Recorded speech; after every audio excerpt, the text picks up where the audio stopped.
Bismillahirrahmanirrahim. Assalamualaikum warahmatullahi wabarakatuh.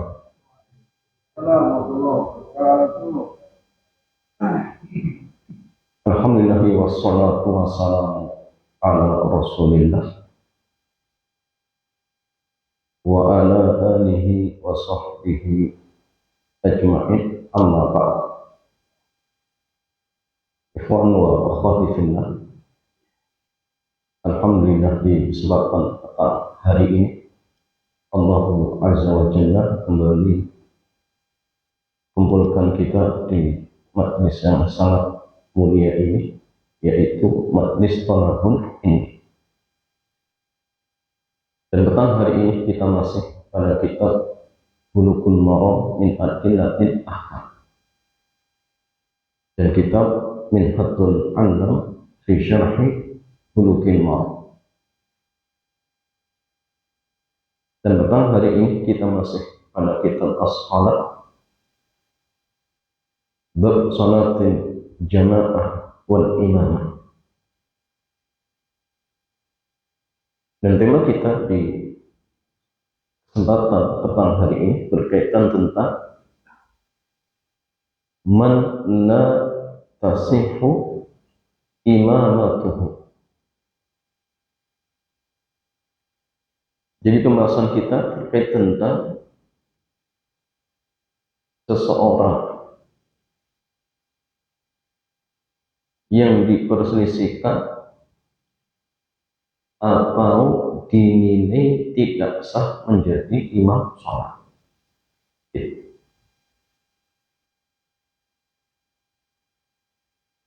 Jadi jamaah yang ikhwan wa akhwati fillah,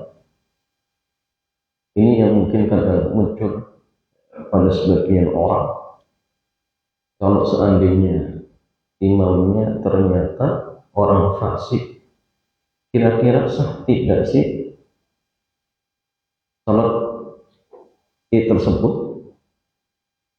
Atau imamnya ternyata tidak jauh lebih alim daripada makmumnya? Ternyata ikhwan wa akhwati fillah, dalam masalah ini para ulama kita ada silang pendapat terkait sah dan tidaknya. Sehingga di sini Al-Imam Al-Hafidz Ibnu Hajar rahimahullah, dia membawakan satu judul, dan tujuan beliau untuk menjelaskan status tentang imam yang dianggap tidak sah sholatnya.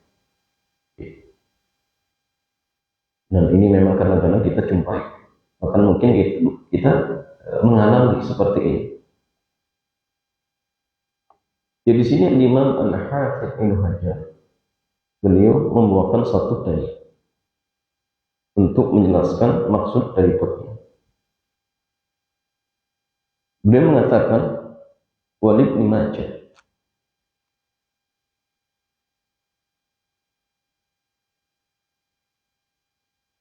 di dalam sebuah riwayat dari Imam Ibnu Majah, dari Imam Ibnu Majah, min hadisi Jabirin, dari sahabat Jabir radhiyallahu taala anhu,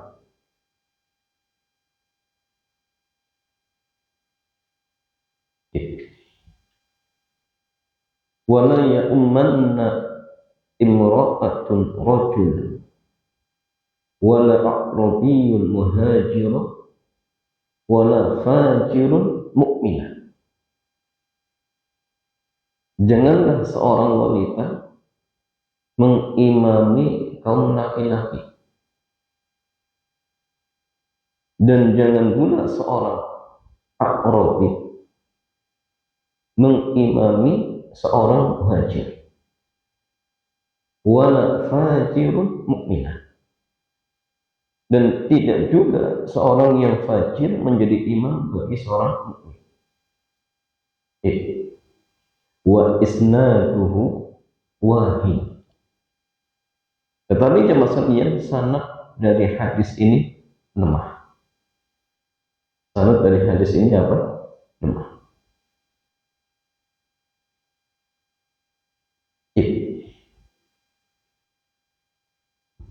Jadi maksudnya kita lihat bagaimana penjelasan Syekh Dr. Abdullah Al-Fauzan. Beliau mengatakan al-kalamu alaihi min wujuh. Pembahasan hadis ini ada beberapa sisi. Dan nanti akan kita tahu ya, kira-kira hadis ini itu dijadikan hujjah atau tidak. Atau hukumnya tetap berlaku tetapi diambil dari hadis-hadis yang lain. Al-wajhul awal, sisi yang pertama, fitakhrijihi, tentang sumber periwayatan hadis ini. Kenapa kok dinilai lemah? Faqad akhrajahu Ibnu Majah fi kitab iqamatis shalah bab fi fardil jamaah. Jadi hadis ini telah dikeluarkan oleh Al-Imam Ibnu Majah di kitab iqamatus shalah babnya fi fardil jamaah, tentang kewajiban sholat berjamaah. Nomor hadis 1081.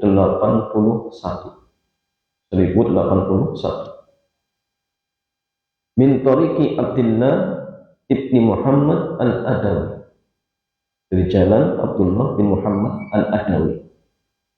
An Aliyin, dari Ali bin Yazid, dari Sa'id ibnul Musayyib.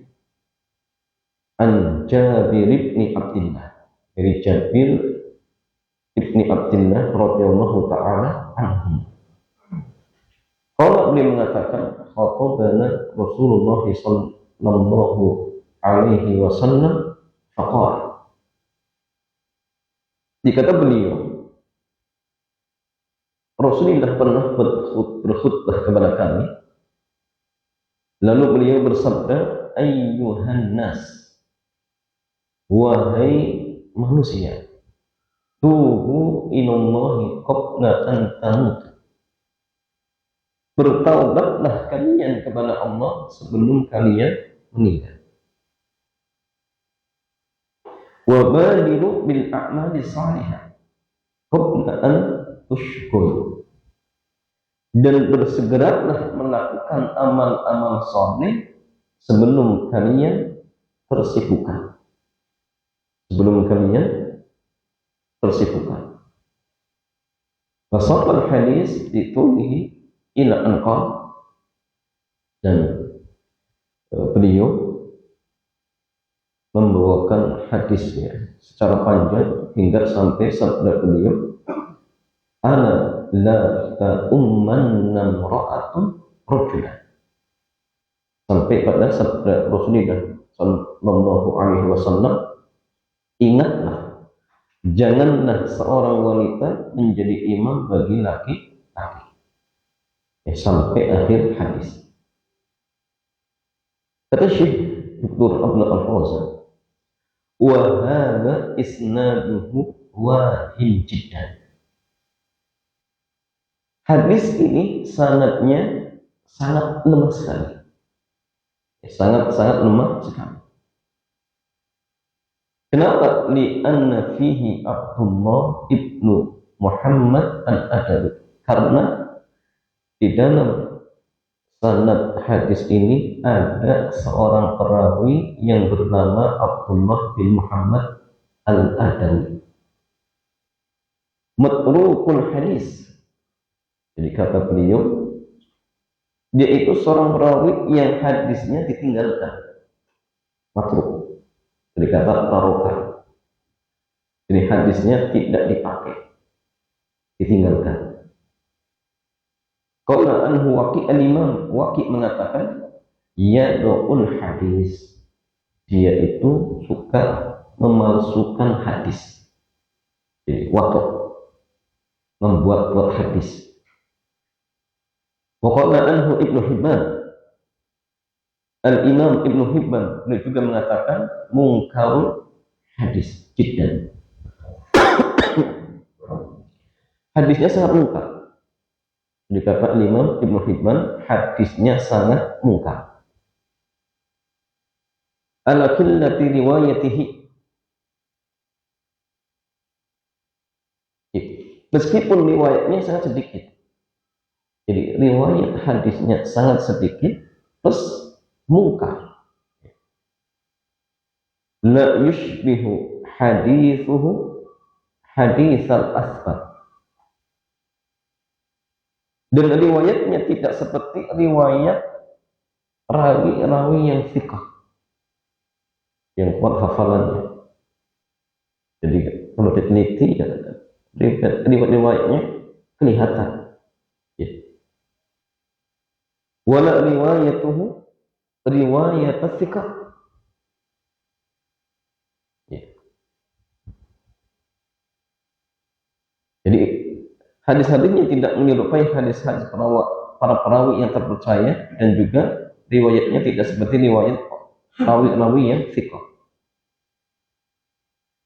La yajuzu al-ihtijaju bi khabarihi, sehingga tidak boleh khabarnya itu dijadikan hujjah, riwayatnya dijadikan hujjah, tidak boleh. Wa huwa sahibu hadisil Jum'ah, dan dia adalah perawi hadis tentang Jum'ah. Tsumma dzakara haditsahu hadza, kemudian Al-Imam Ibnu Hibban beliau ya menyebutkan apa? Hadis ini. Yang menyebutkan hadis ini sebagai contoh di antara riwayat yang sangat lemah, ya contohnya hadis ini. Ya, dari Abdullah bin Muhammad al-Adawi. Kemudian yang masalahnya, sebab yang lain kenapa hadis ini dianggap sangat lemah. Wa fihi aidan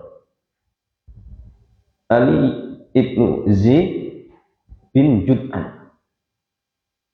Di dalam hadis ini juga ada seorang rawi yang bernama Ali bin Zaid bin Jud'an. Wa huwa dha'if. Dia juga seorang perawi yang lemah. Ya. Qala anhu al-Imam Ahmad, al-Imam Ahmad ya, mengatakan tentangnya, laisa bil qawi waqad rawat anhu nas. Ia bukan perawi yang kuat meskipun orang-orang meriwayatkan hadis darinya.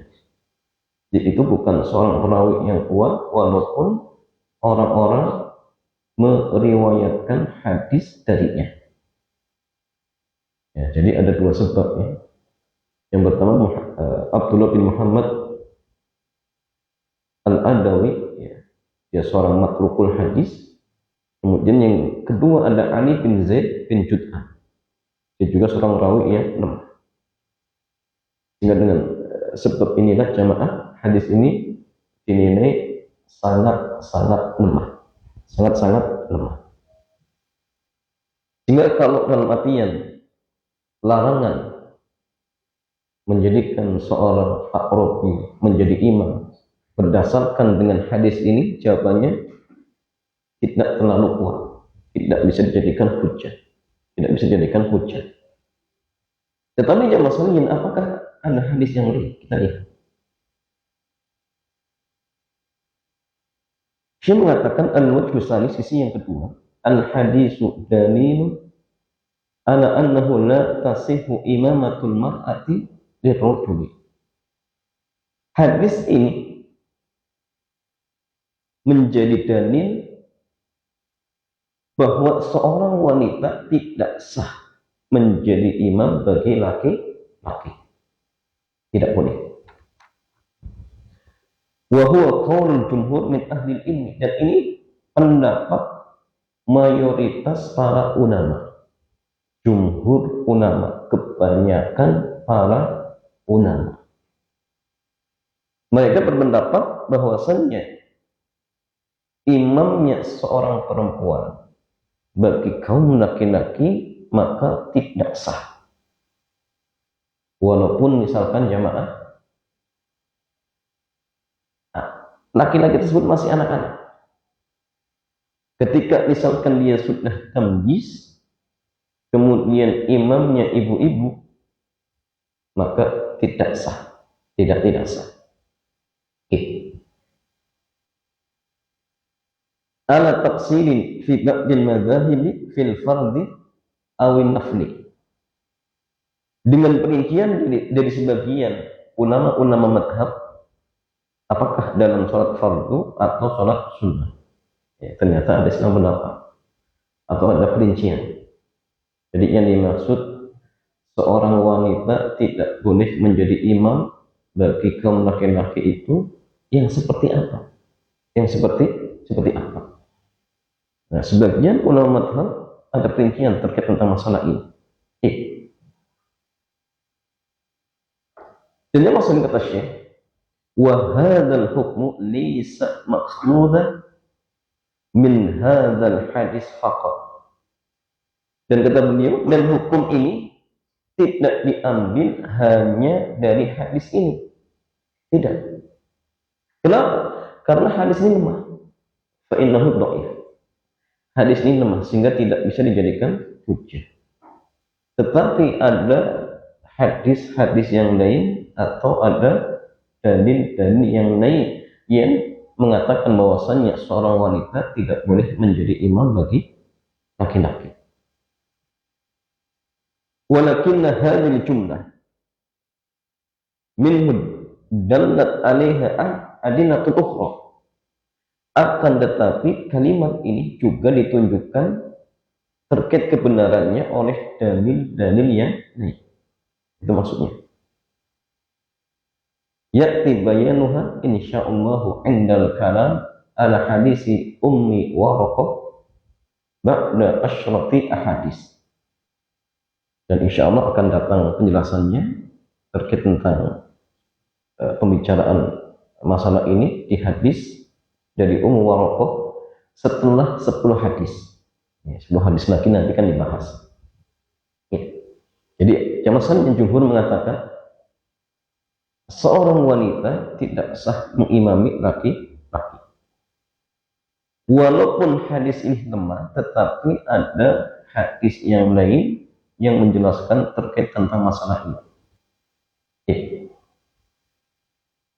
Kemudian masalahnya kata beliau, al-wajhu tsalis, sisi yang ketiga.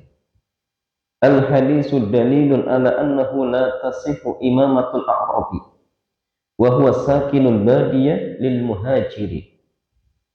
Hadis ini menjadi dalil bahwa tidak sah seorang Arab Badui, itu penduduk pedalaman, orang yang tinggal di pelosok, menjadi imam bagi seorang muhajir.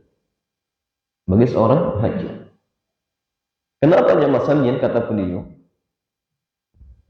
Li'annal ghaliba ala ahlil badiyati al-jafa. Karena umumnya penduduk pedalaman memiliki sikap keras. Wa qillatul ma'rifati bi hududillahi azza wa jalla wa ahkamus shalah. Ya. Alasan yang lain karena kurang mengenal batas-batas hukum Allah atau hukum-hukum terkait sholat. Umumnya, aglabiyahnya, kebanyakannya. Karena hukum itu lil aglab, hukum itu untuk kebanyakan. Kenapa libu'dihim amman yata'annamuna minhu? Karena jauhnya mereka dari orang-orang yang dapat mereka jadikan tempat untuk belajar. Ya. Jadi menjadikan atau mencari guru karena mereka tempatnya jauh dari kota, sehingga sulit kadang mendapatkan seorang guru. Ya, sehingga dengan sebab inilah kenapa seorang Arabi itu tidak boleh menjadi imam seorang muhajir.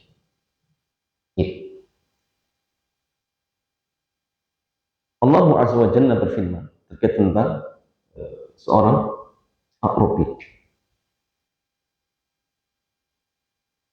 Al-a'rabu asyaddu kufran wa nifaqan wa ajdaru an la ya'lamu hududa ma anzalallahu ala rasulih.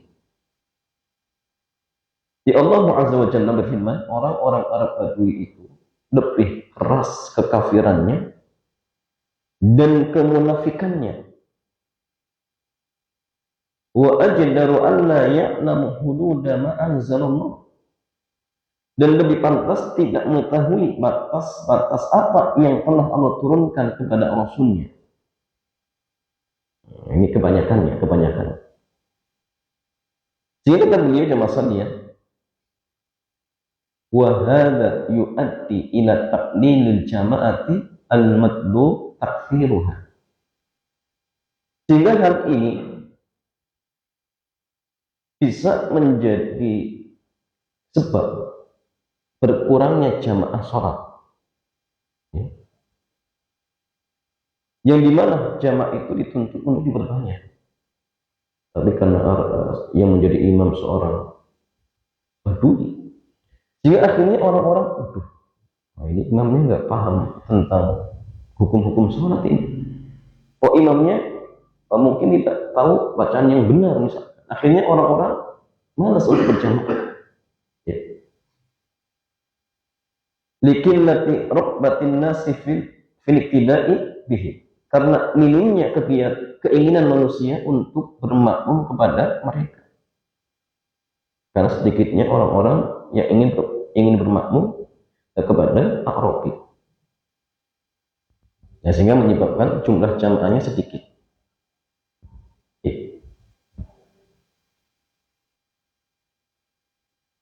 Fayakunul man'u min imamatil a'rabi li hadzal sabab. Jika ada masalah yang ikhwan wa akhwati fillah, maka larangan seorang orang badui menjadi imam itu karena sebab ini. Amma hadisul bab ala itlaqihi fa huwa dhaif. Adapun hadis yang menjadi pembahasan ini secara mutlak derajatnya lemah. Yang melarang seorang Arab Badui menjadi imam ini lemah.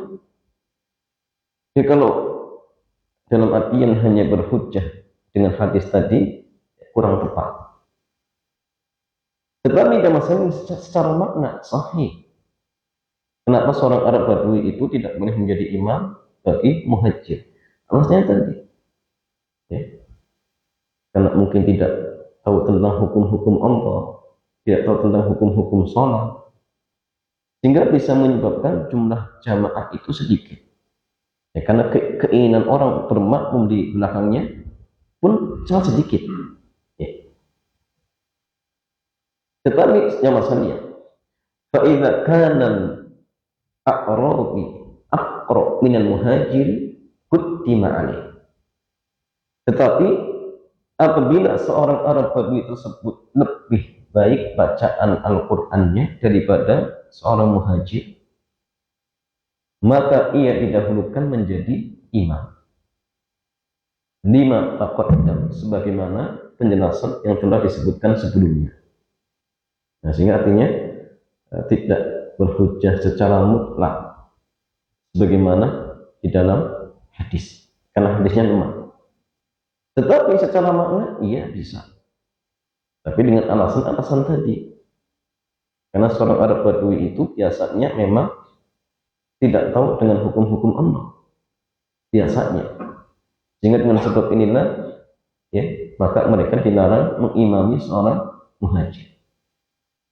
Akan tetapi seandainya misalkan ada seorang Arab Badui ternyata lebih akrab, lebih banyak hafalan Qur'annya, lebih paham terkait hukum-hukum tajwidnya, dan bacaannya juga bagus, dia juga ahli ilmu misalkan, maka jelas ketika itu lebih didahulukan untuk menjadi imam. Ya, karena larangan di hadis kita katakan lemah. Ya, larangan di hadis ya, kita katakan lemah seperti itu. Ya, kemudian ikhwan wa akhwati fillah, al-wajhu rabi', sisi yang keempat. Al-hadisu dalilun ala annaha la tasihu imamatul fasiki. Hadis ini menjadi dalil bahwa seorang fasik tidak sah menjadi imam. Seorang fasik tidak sah menjadi imam. Kenapa? Li'anna Rasul sallallahu alaihi wasallam naha an ya ummal fajirul mu'min. Karena Rasulullah melarang seorang fajir mengimami seorang mukmin. Wan nahyu tadi fasad dan manhiyi anhu. Dan larangan jamaah sekalian menunjukkan tidak sahnya apa yang dilarang. Jadi larangan itu berkonsekuensi yang dilarang itu tidak sah. Nah, sehingga jamaah sekalian kalau memaksakan diri menjadi imam, ya, menurut sebagian para ulama tidak sah, tidak sah. Wa hadza riwayatun anil Imam Malik, dan ini adalah salah satu riwayat dari Al-Imam Malik. Wa riwayatun anil Imam Ahmad, dan satu riwayat dari Al-Imam Ahmad. Ikhtaraha aktsaru ashabihi, dan ini yang dipilih oleh kebanyakan murid-muridnya. Nah, jadi pendapat yang mengatakan tidak sahnya fasik menjadi imam seorang mukmin, ini pendapat sebagian para ulama kita. Akan tetapi jamaah sekalian, jumhur ulama, kebanyakan para ulama, mereka mengatakan salatnya sah, salatnya sah. Wa dhahabal jumhur min ahli ilmi ila sihhati salati khalfal fasik. Namun jumhur ulama mereka berpendapat salat di belakang orang yang fasik tetap sah, tetap sah. Kenapa ya masalahnya li umumi qaulihi sallallahu alaihi wasallam, berdasarkan keumuman sabda Nabi. Di mana beliau bersabda, ya ummul qauma aqra'uhum li kitabillah. Jadi berdasarkan keumuman sabda Rasulullah. Di mana beliau bersabda, yang berhak mengimami suatu kaum adalah yang paling aqra' dari mereka terhadap Al-Quran. Jadi aqra' sudah kita jelaskan, memang ada sebuah pendapat, tapi pendapat yang kuat adalah yang paling banyak hafalannya.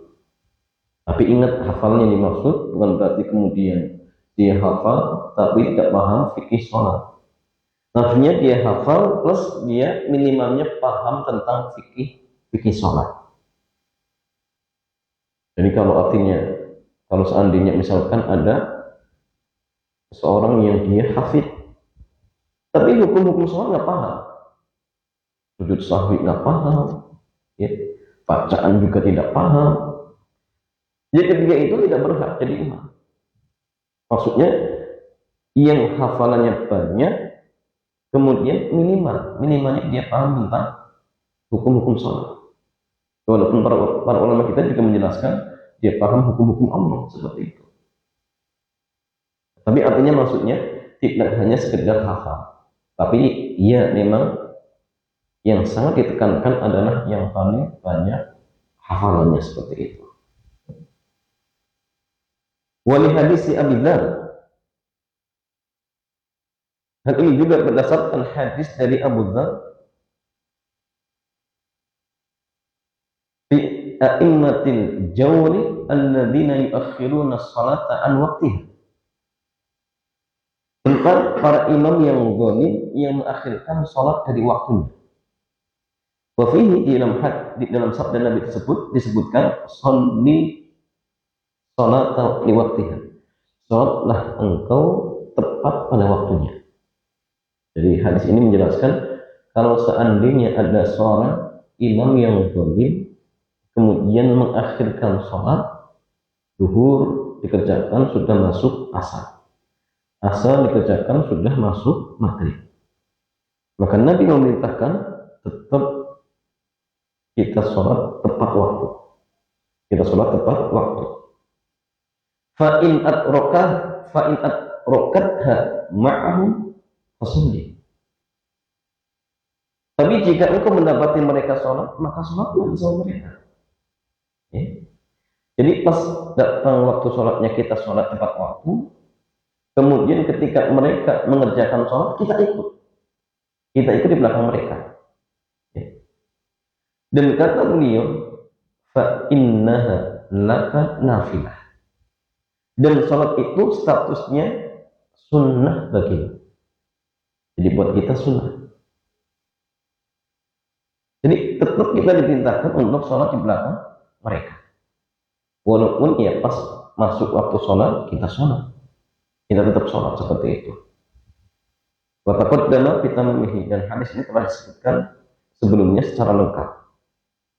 Dan sisi pendalilan jamaah, sisi pendalilan dari hadis ini, anna Rasulullah sallallahu alaihi wasallam adzina bis salati khalfahu. Di sini Rasulullah memberikan izin untuk sholat di belakang mereka. Wa ja'alaha nafilah, dan menjadikannya status sholat itu sunnah. Ya, berarti kan sah, sholatnya sah. Li'annahum akharuha an waqtiha, karena mereka mengakhirkan dari waktunya. Jadi kita sudah sholat tepat waktu, dan itu wajib buat kita. Ketika kemudian imam yang zalim menegakkan sholat dan sudah keluar waktunya, dan kita tetap ikut, dan status kita sunnah karena sudah mengerjakan wajibnya tepat waktunya. Wa dhahiruhu annahum law sannawha fi waqtiha lakana ma'murun bis salati ma'ahum fardhu. Sehingga zahir dari hadis ini menunjukkan bahwa jika mereka melaksanakan salat itu tepat waktunya, maka beliau akan memerintahkan salat bersama mereka sebagai salat wajib. Tentu. Tapi karena mereka mengerjakannya sudah keluar waktunya, tetap kita diperintahkan untuk ikut salat bersama mereka, tetap status kita adalah sunnah. Sunnah. Wala syak, dan tidak diragukan. Tidak diragukan. Anna man akhkhara salata wa fa'alaha fi ghairi waqtiha fa huwa ghairu adli. Dan tidak diragukan bahwa orang yang mengakhirkan sholat dan melaksanakannya di luar waktunya, maka dia bukan orang yang adil. Kalau dia bukan orang yang adil, berarti dia fasik. Ketika Nabi memerintahkan kita untuk tetap sholat dengan imam yang zalim tadi, dengan imam yang fasik tadi, berarti ini menunjukkan sholat di belakang orang yang fasik tetap sah. Tetap sah. Selagi kefasikannya tidak sampai mengeluarkan dirinya dari Islam, ya. Tetap sah sholatnya, tetap sah sholatnya. Begitu pula masalah alasan yang lain, Wali anna sahabata radhiyallahu ta'ala anhum sallu khalfa man la yuhmadu fi'luhu. Dan karena para sahabat radhiyallahu ta'ala anhum ajma'in, mereka juga sholat di belakang orang yang perbuatannya tidak terpuji. Di belakang ya, seseorang yang perbuatannya tidak terpuji. Wa minhum di antaranya Ibnu Umar, faqad kanu yusalluna khalfal Hajjaj. Di antara contohnya Ibnu Umar radhiyallahu ta'ala anhuma pernah sholat di belakang Hajjaj, ya, di belakang Hajjaj. Wa Ibnu Umar min asyad bis sahabati tahriyan bittiba'i sunnah. Dan Ibnu Umar itu seorang sahabat yang sangat berhati-hati dalam mengikuti sunnah. Jadi artinya kalau memang tidak sah, tidak mungkin Ibnu Umar mau sholat di belakang Hajjaj. Kalau seandainya tidak sah. Padahal ya maklum, Hajjaj itu ya fasik. Hajjaj itu fasik. Wa Hajjaj ma'rufun bil fisqi, dan Hajjaj itu dikenal sebagai orang yang fasik. Sebagai orang yang fasik. Wa shalla Abu Sa'id Al-Khudri radhiyallahu ta'ala anhu khalfa Marwan ibni Hakam. Ya, ibni Hakam. Biduna Abu Sa'id Al-Khudri radhiyallahu ta'ala anhu pernah sholat di belakang Marwan ibn Hakam. Marwan ibn Hakam. Wa shalla khalfahu aidan al-Hasan wal Husain. Begitu pula jamaah sekalian, Al-Hasan dan Husain juga pernah sholat di belakang Marwan ibn Hakam. Wa hadzal qaul huwa rajih, dan pendapat ini pendapat yang kuat. Itu pendapat yang mengatakan sholat di belakang imam yang fasik tetap sah. Kenapa? Liquwati adillatihi wa sarahatiha. Karena kuat dan jelasnya dalil-dalilnya. Wa li'annaha muayyadah bil asl. Itu pula karena didukung oleh kaidah asal. Wa huwa anna kulla man sahhat salatuhu bi nafsi sahhat salatuhu li ghairi. Ini kaidah. Yaitu bahwa setiap orang yang salatnya sah untuk dirinya sendiri, maka sah pula salatnya untuk orang lain. Ini kaidah. Jadi ketika seseorang salat untuk dirinya sah, berarti bermakmum di belakangnya juga sah. Dan ini juga yang menyatukan ya orang-orang di Mekah. Nah, dulu itu sempat sholat itu sampai dalam artian berkali-kali. Jadi madhab misalkan Hanafi tidak mau sholat di belakang Maliki tidak mau di belakang Syafi'i, dan seterusnya. Akhirnya disatukan, ya. Bahwasanya orang yang sholatnya sah berarti sah juga bermakmum di belakangnya. Dan ini juga yang dijadikan hujjah. Di antaranya dikuatkan oleh Syekh Muhammad bin Shalih Al-Utsaimin. Walaupun ini juga sedang pendapat ketika dibahas terkait tentang masalah jika imamnya seorang imam yang al-sad, jadi al-sad itu cidan, baca hurufnya tidak tepat. Apakah sholat makmum itu sah? Ini sedang mendapatkan. Kalau sholatnya orang yang cidal tadi buat dirinya sah, karena memang sudah tidak bisa. Orang cidal itu kadang-kadang sulit mengucapkan huruf yang tepat. Buat dirinya sah. Kemudian buat makmum yang statusnya sama juga sah. Tapi buat makmum yang dalam artian bacaannya lebih baik, sah atau tidak? Tidak mengapa. Sebagian ulama mengatakan tidak sah. Kenapa? Karena makmumnya lebih baik bacaannya daripada imamnya. Tapi sebagian ulama yang lain tetap mengatakan sah dengan alasan tadi. Siapa yang sholatnya sah untuk dirinya berarti bermakmum di belakangnya juga sah. Kan dia makmumnya, asal imamnya sudah tidak bisa membaca dengan bacaan yang benar.